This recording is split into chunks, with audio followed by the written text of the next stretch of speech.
Michael ओड्वायर को जाकर के गोली मारना ही एकमात्र मकसद नहीं था कि लेफ्टिनेंट गवर्नर थे पंजाब के जब जलियांवाला बाग का वो वाकया होता है।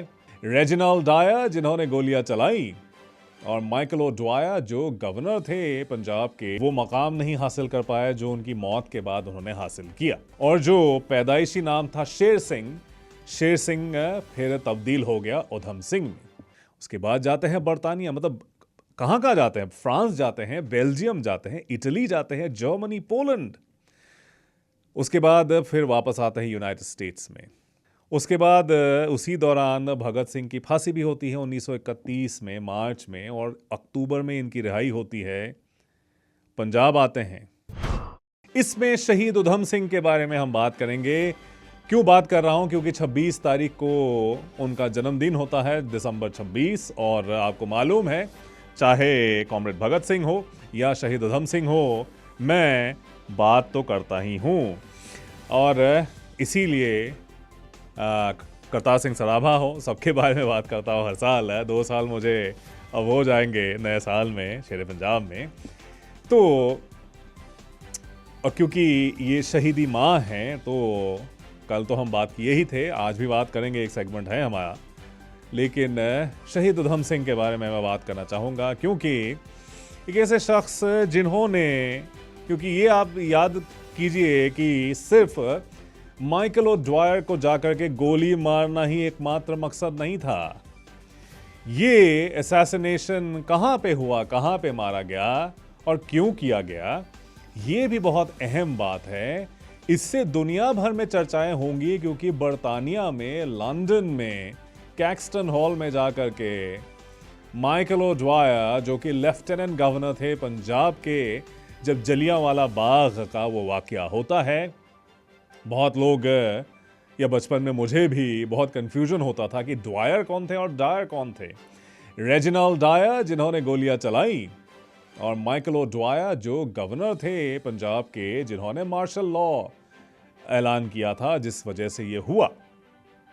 अब यहां पे थोड़ा सा डाउट है कि क्या वाकई में उधम सिंह वहां पर थे, नहीं थे। फिल्म जो आई जिसमें विक्की कौशल साहब थे, उसमें दिखाया गया है कि वो वहां पर थे, कम से कम शहर में तो थे, और बहुत लोगों को की जानें बचाई। हो सकता है ये किंवदंती हो या बाद में गढ़ी गई कोई कहानी हो सकता है। लेकिन इसका असर तो पड़ा, बहुत लोगों पे पड़ा, उधम सिंह पे पड़ा, भगत सिंह पे पड़ा। पंजाब ही नहीं, पूरे देश भर में कितने स्वतंत्रता सेनानी थे। खुद कांग्रेस का मूवमेंट बड़ा मिलिटेंट लेवल पे चला जाता है, क्योंकि नॉन कोऑपरेशन की मांग इसी वाकये के बाद उठती है। अब देखिए, उधम सिंह इसमें एक अहम कड़ी है। उधम सिंह जो अपनी जिंदगी में वो मकाम नहीं हासिल कर पाए जो उनकी मौत के बाद उन्होंने हासिल किया। वो यतीम हो गए थे कम आयु में, वो और उनके भाई। फिर अमृतसर में उनको गोद लिया गया था या अडॉप्ट किया गया था सेंट्रल खालसा ऑर्फनेज, वहाँ पर। फिर वहाँ पे तरबियत हुई, तालीम और तरबियत। और जो पैदाइशी नाम था शेर सिंह फिर तब्दील हो गया उधम सिंह में। उधम सिंह नाम से ही जाने गए, और आखिर में जाकर के जब पकड़े गए बरतानिया में 1940 में, जाकर के माइकल ओड्वायर की जान लेते हैं, तब उन्होंने एक और नाम बरतानिया की पुलिस को बताया। पूछा गया, तुम्हारा नाम क्या है? बोले, राम मोहम्मद सिंह आजाद। राम भी आ गया, मोहम्मद भी आ गया, सिंह भी हो गया, लेकिन आजाद है। तो तीनों धर्म को मिला करके एक जो सेकुलर सोच थी, रेवोल्यूशनरी सोच में, दोस्तों याद कीजिएगा, और ये याद रखने वाली बात है। ऐसे तो बहुत सारे लोगों हैं दुनिया की तारीख में, भारत की तारीख में भी, जिन्होंने हथियार उठाए अलग अलग मकासद से। लेकिन जो आज़ादी की लड़ाई लड़ने के लिए जो लोग लड़े ना, वो लेकिन सारे धर्मों को मानकर एक ऐसे हिंदुस्तान का तस्वुर करते थे जिसमें सारे लोग रहेंगे। उधम सिंह भी उन्हीं लोगों में से थे, और ये जो फलसफा उनकी ज़िंदगी में उन्होंने उतारा, उसी का नतीजा था कि इंटेरोगेशन में बोल रहे हैं राम मोहम्मद सिंह आज़ाद, तो बरतानवी पुलिस पूछती है, how can Ram be Mohammad? Ram Mohammad कैसे हो सकता है? अब बोलते हैं कि भाई हिंदुस्तान में होता है। अब देखिए इस पे क्या भावना निकल के आती है। अब ये सिर्फ बदला नहीं था, बहुत सारी बातें तो कर नहीं पाऊंगा, मेरे पास बहुत ज़्यादा टाइम नहीं है, लेकिन मैंने 2023 के बाद सोशल मीडिया पर, मैं तो बहुत सारे चीज़ों को, नैरेटिव्स को मैं देखता हूं।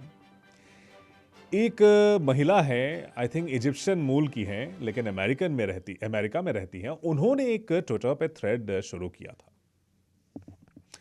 उन्होंने पूछा था, व्हाट रेडिकलाइज्ड यू? किसने आपको रेडिकलाइज कर दिया? किस चीज ने आपकी जिंदगी में? तो सबसे ज्यादा लोगों ने बोला कि जो गजा में जो कत्लो गारत हुई है उसने मुझे रेडिकलाइज कर दिया है। तो भारत के कुछ लोगों ने बोला कि मुझे रेडिकलाइज किया 1984 के जो हुआ सिखों के साथ, उसने किया। कोई लोगों ने बोला कि मुझे 2002 गुजरात के बाद रेडिकलाइज कर दिया जिस चीज़ ने। रेडिकलाइजेशन सिर्फ धर्म से इंस्पायर्ड होना नहीं होता है, मैं ये भी आपको वाजे कर दूं, लेकिन एक ऐसा मोड़ आता है आपकी लाइफ में जब आपको लगता है कि जिस तरह से मैं चला रहा हूं या चल रहा हूं उस तरह से हो नहीं पाएगा, कुछ करने की ज़रूरत है, कुछ कर गुजरने की ज़रूरत है। तो इसी तरह से लोगों ने, अलग अलग लोगों ने, कोई लोगों ने बोला कि जो दलितों के साथ होता है उस वजह से मैं रेडिकलाइज हो गया। बचपन में किसी ऊंची जात वाले ने मेरे साथ ऐसा कर दिया, उस वजह से मैं रेडिकलाइज हो गया। ऐसे ऐसे ट्वीट्स मैंने देखे, लोगों ने किया था। तो व्हाट रेडिकलाइज्ड उधम सिंह, जलियांवाला बाग 1919? ये साफ जवाब तो होता है। उसके बाद वो घूमे, अलग अलग जगह गए।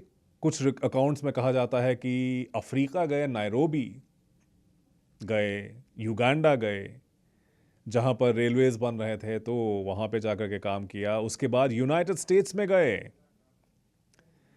यूनाइटेड स्टेट्स आए और गदर पार्टी के मूवमेंट में शामिल हो गए, समर्थक बने।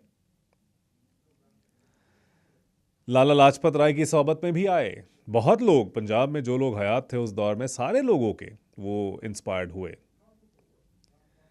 उसके बाद क्या होता है? भगत सिंह की सोबत मिलती है और साथ ही साथ रूस की क्रांति उनको बहुत इंस्पायर करती है। लेनिन, मार्क्स और ट्रॉट्स्की, ऐसे ऐसे लोगों के विचार पढ़ते हैं, सुनते हैं, उसके बाद वो रेडिकलाइज होते हैं। को लगता है कि आज़ादी तो लेनी पड़ेगी। उसके बाद जाते हैं बरतानिया, मतलब कहाँ कहाँ जाते हैं? फ्रांस जाते हैं, बेल्जियम जाते हैं, इटली जाते हैं, जर्मनी, पोलैंड। उसके बाद फिर वापस आते हैं यूनाइटेड स्टेट्स में। 1927 में भारत जाते हैं, हथियार और पॉलिटिकल लिटरेचर लेकर के पकड़े जाते हैं। आर्म्स एक्ट के तहत कन्विक्शन होता है, 4 साल की जेल होती है। उसके बाद उसी दौरान भगत सिंह की फांसी भी होती है 1931 में मार्च में, और अक्टूबर में इनकी रिहाई होती है। पंजाब आते हैं, भागते रहते हैं, लेकिन तो उसके बाद फिर से थोड़ा टाइम उनका ऐसे गुजरा कि वो भागते फिर रहे थे, छुपे फिर रहे थे। उसके बाद फिर 1933 में गए बरतानिया, वहाँ आयरिश रिपब्लिकन आर्मी के लोगों के साथ उनका ताल्लुक बना। कुछ अकाउंट्स में कहा जाता है एक आयरिश औरत से शादी भी की। तो उसके बाद मौका ढूंढते रहे। मुझे ये बात तो नहीं मालूम, पुख्तगी के साथ मैं कह नहीं पाऊंगा कि जैसे फिल्मों में दिखाया जाता है कि ताउम्र कोशिश करते रहे जलियांवाला बाग के बाद से कि माइकल ओडवायर को मारेंगे। मुझे नहीं लगता, या मुझे मालूम नहीं है कि वाकई में क्या ऐसे ही उन्होंने किया था या सोचा था, या फिर जाकर के वहां गए जब तब मौका बना तो उन्होंने इस वाकये को अंजाम दिया। लेकिन माइकल ओडवायर का चुनाव बहुत अहम था। उनको लगा कि एक रिटायर्ड अंग्रेज सिविल सर्वेंट जो ये काम करके आया हुआ है, उसको अगर बरतानिया में जाकर के मारेंगे तो फिर ट्रायल होगा, और ट्रायल का इस्तेमाल हम करेंगे। जिस तरह से भगत सिंह और उनके साथियों ने लाहौर कॉन्स्पिरेसी ट्रायल में छितरे उड़ा दिए थे अंग्रेज वकीलों के या फिर जो अंग्रेजी निज़ाम है उसके, वही काम उधम सिंह ने लंदन में ओल्ड बेली में जब ट्रायल होता है उसमें वो उसी तरह की ज़बान का इस्तेमाल करते हैं जो भगत सिंह बोलते हैं। और ये पूरा मार्क्सिस्ट रेवोल्यूशनरी बोल्शेविक जो एक ज़बान होती थी उसी में बात करते हैं। Down with British imperialism, long live the proletariat, long live the working class, ये सब नारेबाजी वो करते रहते हैं। तो इसका जो एक चुनाव होता है इस जगह का, मैं नानक जी का कॉल देख रहा हूं, मैं जरूर एक कॉल तो मैं ले ही सकता हूं, मेरे पास बहुत ज्यादा वक्त नहीं है, लेकिन फिर उनकी फांसी होती है और जाहिर सी बात है वो होगी, लेकिन फिर अंग्रेज भी एक एग्जाम्पल बनाने की कोशिश करते हैं कि ऐसा अगर करिएगा तो यही होगा। लेकिन जो ट्रायल होता है वो, बल्कि उसमें क्योंकि बरतानिया में हुआ तो फिर बरतानिया में कुछ चीज़ें होती हैं जो भारत में नहीं होती हैं। ए फेयर ट्रायल, और उसका एक ऑप्टिक्स जो बना ब्रिटिश प्रेस ने रिपोर्ट किया और वो बहुत दिलचस्प है, कभी मैं बताऊंगा टाइम मिले तो अंग्रेज प्रेस ने उस टाइम पे कैसे इसको छापा था। लेकिन 26 तारीख दिसंबर 26 को उधम सिंह जी पैदा हुए थे और उनको याद करते हुए, नमन करते हुए आज मैंने ये सेगमेंट किया।